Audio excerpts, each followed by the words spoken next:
ছোট মাছের চচ্চড়ি তো অনেকভাবেই খেয়েছেন। এভাবে কাসকি ছোট মাছ চচ্চড়ি করলে স্বাদ যেন মুখে লেগেই থাকবে। আসসালামু আলাইকুম, কেমন আছেন সবাই? আল্লাহর অশেষ রহমতে আমিও ভালো আছি। তো প্রথমে এই জন্য এখানে আমি একটি হাঁড়িতে 1 কাপ সয়াবিন তেল নিয়ে নিচ্ছি। তো তেলটা যখন একটু গরম হয়ে এসেছে ওই পর্যায়ে এখানে আমি আগে থেকে ধুয়ে পরিষ্কার করে রাখা একদম ফ্রেশ কাসকি মাছ নিয়েছি, সেগুলো আমি দিয়ে দেব। তো ফুটন্ত তেলের মধ্যে দিয়ে এগুলোকে 3-4 মিনিট রেখে যখন মাছের কালারটা দেখতে পাচ্ছেন উপর থেকে চেঞ্জ হয়ে গিয়েছে ওই পর্যায়ে এখানে আমি কিছু বেগুন আর একটা ছোটো সাইজের আলু কুচো করে দিয়ে 1 মিনিটের মতো ভেজে নিয়েছি। এখন চুলার আঁচটা একদম মিডিয়ামে রেখে এখানে 1/2 চা চামচ হলুদের গুঁড়া, 1 চা চামচ লাল মরিচের গুঁড়া, এরপরে এক এক করে আমি সব রকমের মশলাগুলো দিয়ে দিচ্ছি।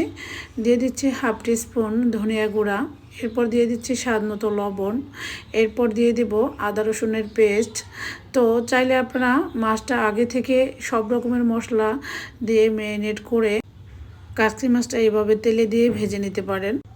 এরপর সবার উপরে আমি দিয়ে দিচ্ছি 1 চা চামচ থেতো করে নেওয়া রসুন, দিয়ে এখানে আমি দিয়ে দিব 1 মুঠো পেঁয়াজ কুচি। পেঁয়াজটা একটু মোটা মোটা করে কেটে নিয়েছি।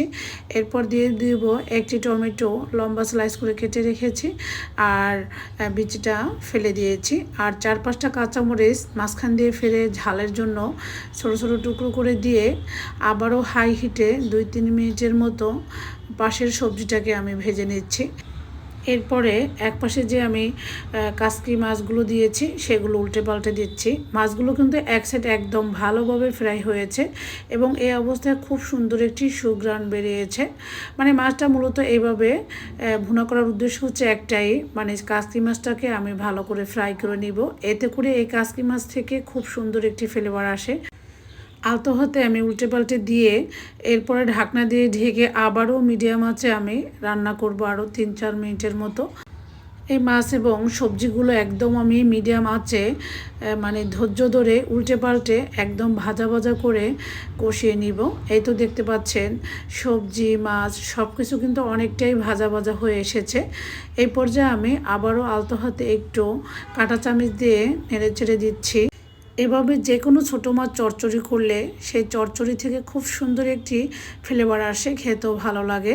তো এই তো দেখতেই পাচ্ছেন আমি কতবার উল্টে পাল্টে মাছটাকে একদম পোড়া পোড়া করে ফ্রাই করে নিয়েছি।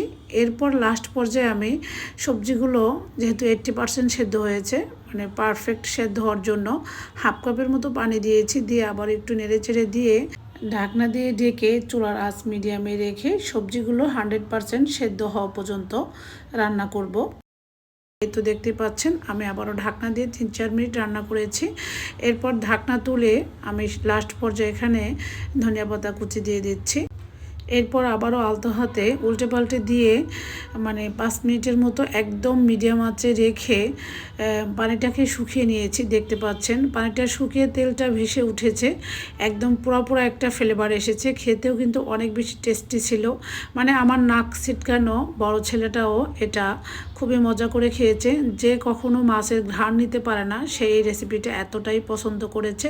আশা করি রেসিপি ভালো লেগেছে। আজকের রেসিপি এখানেই শেষ করছি। সবাই ভালো থাকবেন। আল্লাহ হাফেজ।